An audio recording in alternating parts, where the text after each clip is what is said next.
क्या है और किस तरह जो है कि इसका लाभ जो है मिल सके और क्या इसको लाभ लेने के लिए क्या क्या इसका प्रोसेस है सचिव साहब से। आज़ादी का अमृत महोत्सव पूरे देश में मनाया जा रहा है। पूरे देश को आज़ादी हुए 75 वर्ष हो गए, तो इस 75 वर्ष की खुशी में पूरा देश आज़ादी का अमृत महोत्सव मना रहा है। उसी आज़ादी के अमृत महोत्सव कार्यक्रम के तहत राष्ट्रीय विधिक सेवा प्राधिकरण और राज्य विधिक सेवा प्राधिकरण के निर्देश पर अपने जनपद पौड़ी में भी हम लोग इस कार्यक्रम को मना रहे हैं और उसी कार्यक्रम के तहत अखिल भारतीय विधिक जागरूकता कार्यक्रम का आयोजन किया। अखिल भारतीय विधिक जागरूकता कार्यक्रम एवं आउटरीच अभियान चलाया जा रहा है पूरे देश में, इसके तहत अपने जनपद में यह चलाया जा रहा है। तो मैं सचिव जिला विधिक सेवा प्राधिकरण हूँ, अपने जनपद में जिम्मेदारी मुझे दी गई है। आज का दिन कोविड-19 में जिन बच्चों के माता या पिता दोनों में से किसी एक की डेथ हो गई, उनको जो सरकार की ओर से, चाहे राज्य सरकार हो चाहे केंद्र सरकार हो, जिन योजनाओं का लाभ दिया जा रहा है उनके संबंध में एक जागरूकता कार्यक्रम और उसी के साथ साथ सेंसिटाइजेशन कार्यक्रम का भी आयोजन किया जा रहा है। यह कार्यक्रम में यहाँ पर MKVN विद्यालय में गुरुद्वार में फिजिकल मोड के माध्यम से किया गया और यहीं पर इसी के साथ साथ वर्चुअल मोड से भी इस कार्यक्रम को हमारी आंगनबाड़ी बहनों ने विभिन्न केंद्रों पर संचालित किया है। पूरे जनपद में अभी आपको जिला कार्यक्रम अधिकारी साहब भी बताएंगे, जिला प्रोबेशन अधिकारी के कार्यालय के द्वारा पूरे जनपद से बच्चों का डाटा एकत्रित करके शासन से उनको पेंशन दिलवाया जाए। मुख्यमंत्री वात्सल्य योजना एक है। मुख्यमंत्री वात्सल्य योजना के तहत जिन बच्चों के माता या पिता या दोनों की डेथ हो गई है कोविड-19 के कारण, पहले फेज में या दूसरे फेज में, उन बच्चों के खाते में डायरेक्ट बेनिफिट ट्रांसफर के माध्यम से 3,000 रुपये प्रति माह पेंशन दिया जा रहा है। वह पेंशन की धनराशि 21 वर्ष की आयु तक दिया जाएगा, जिससे कि उन बच्चों की देख रेख, लालन पालन, उनके आगे परवरिश में उस पैसे से मदद हो जाए। इसके साथ ही भारत सरकार की भी एक योजना है, PM केयर योजना, प्रधानमंत्री देखभाल योजना, जिसके तहत अगर कोविड-19 के कारण किसी बच्चे के माता या पिता दोनों की डेथ हो गई है तो उनको 10 लाख रुपए की सहायता धनराशि एक मुश्त दी जाएगी और वो इस तरह से दी जा रही है कि वो धनराशि उस बच्चे को 23 साल की उम्र प्राप्त होने पर प्राप्त हो जाए, ताकि वो अपने भविष्य के लिए कुछ इस पैसे से कर सकें। और इन दोनों योजनाओं में अभी हमारे जनपद में जिला प्रोबेशन के माध्यम से जानकारी एकत्रित हुई, आपको बताएंगे कि 295 बच्चों को पेंशन प्रतिमाह दिया जा रहा है और 2 बच्चों का डाटा जो हमारा सेंटर पोर्टल है केंद्र सरकार का, उस पर भी फीड किया गया है ताकि उनको 10 लाख रुपए की धनराशि दिलवाई जा सके। इसके तहत अभी 65 और बच्चों का नया आवेदन प्राप्त हुआ है, उस पर भी प्रक्रिया जारी है, उस पर भी वेरिफिकेशन हो रहा है और जल्दी ही उन बच्चों के खातों में भी पैसा ट्रांसफ़र होगा। इस कैंप का बेसिक उद्देश्य ये था कि जो हम लोगों ने प्रोसेस किया है, जैसे जिला प्रोबेशन विभाग ने जो प्रोसेस किया है, जिला विधिक सेवा प्राधिकरण आपके टच में रहकर जो प्रोसेस कर रहा है, या चाइल्ड वेलफेयर कमेटीज प्रयास करके डाटा एकत्रित करके आपको दे रही हैं, तो वास्तव में क्या उन बच्चों को पैसा मिल रहा है या सिर्फ सरकारी योजना कागजों तक सीमित है, यह जांचना आज के कार्यक्रम का उद्देश्य था। तो हमने वर्चुअल मोड से और फिजिकल मोड से बच्चों से बात की, उनके अभिभावकों से बात की, आंगनबाड़ी बहनों से बात की, तो पता चला कि अधिकांश लोगों के खातों में पैसा जा रहा है। कुछ बहनों ने अपनी समस्याएं भी बताई कि उनके बच्चों के खातों में डायरेक्ट बेनिफिट ट्रांसफर का पैसा किन्हीं कारणों से नहीं आ पा रहा है। उनके संबंध में हम लोगों ने यहाँ नोट किया है, उनकी समस्याएं जिला कार्यक्रम अधिकारी साहब ने नोट करवाई है और उसके बारे में पता करके शीघ्र ही उनको सूचित किया जाएगा कि क्यों उनके खातों में पैसा नहीं आ पा रहा है और क्या तकनीकी कमियां हैं जिसका निवारण करके उनके खातों में शीघ्र ही जो पैसा उनको मिल सकता है वो मिल सकता है। इस संबंध में हम लोग 1-2 दिन में आज जैसा कि रविवार है, आज तो कार्यालय सारे बंद हैं, लेकिन जैसे ही कार्यालय खुलेंगे पता करके और उनको भी उनके खातों में पैसा ट्रांसफर करवाने का प्रयास करेंगे और उनको सूचित भी करेंगे कि क्या कारण है कि उनके पैसे उनके खातों में नहीं जा पाए। बाकी शेष बातें आपको जिला प्रोबेशन अधिकारी साहब हमारे साथ जितने जी वो बताएंगे।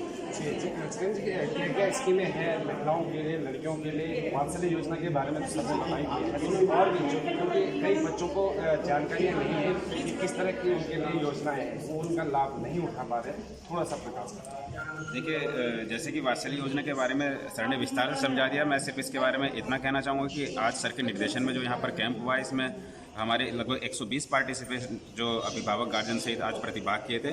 इसमें लगभग हमने 23 शिकायतों का मौखिक रूप से जो भी यहाँ पे क्वेरीज आई है उनका निदान किया और 9 शिकायतें हमारे पास लिखित रूप में रजिस्टर में पंजीकरण है।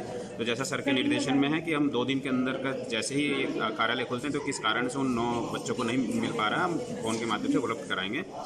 और इसके साथ ही जैसे आपने बताया महिला और बच्चों के लिए विभाग के द्वारा जो योजनाएं दी जा रही है, तो हमारी बहुत महत्वपूर्ण योजना राज्य सरकार की नंदा गौरा कन्याधन योजना, जिसके अंतर्गत परिवार के अधिकतम 2 बच्चियों को जन्म होने पर 11,000 रुपये और इंटर उत्तीर्ण करने पर 51,000 रुपये हम दे रहे हैं। इसमें बहुत विशेष शर्तें नहीं है, मात्र बच्चे को यहाँ का स्थायी निवासी होना चाहिए और परिवार की जो मासिक आय है वो 6,000 रुपये प्रति माह होनी चाहिए। इसके साथ ही प्रधानमंत्री मातृ वंदना योजना के अंतर्गत हम प्रथम बार गर्भ अगर कभी महिला धारण करती है तो उसको 5,000 रुपये की धनराशि डीबीटी के माध्यम से उसके खाते में जाती है। इसमें कोई भी APL BPL का भी क्राइटेरिया नहीं है, कहीं की भी महिला हो सकती है, किसी भी प्रदेश की रहने वाली भारत की महिला हो सकती है।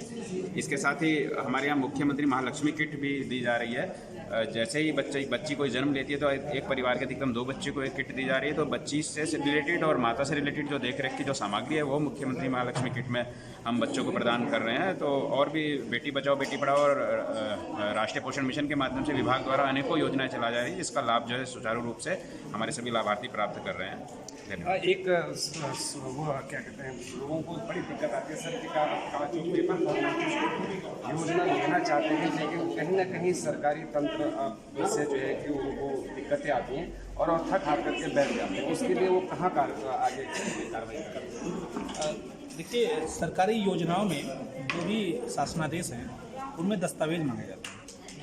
किसी भी योजना को अमल में लाने के लिए उसका धरातल पर उतरना बहुत आवश्यक है और यह भी देखना आवश्यक है कि वास्तव में जो लाभार्थी है, जो वास्तव में पीड़ित व्यक्ति है, जिसके लिए वास्तव में वो योजना बनी है, उस तक वो लाभ पहुँचे। इसी उद्देश्य से कुछ दस्तावेज सरकारी योजनाओं में मांगे जाते हैं। लेकिन जैसा कि आपने कहा वो बिल्कुल सही है कि आम आदमी उन दस्तावेजों को एकत्रित नहीं कर पाता, उसको अनेकों समस्याएं होती हैं। शिविर में भी कुछ लोगों ने बताया कि ये दस्तावेज इकट्ठा करने में ये परेशानी आती है, हम जाते हैं तो कार्यालय बंद होता है।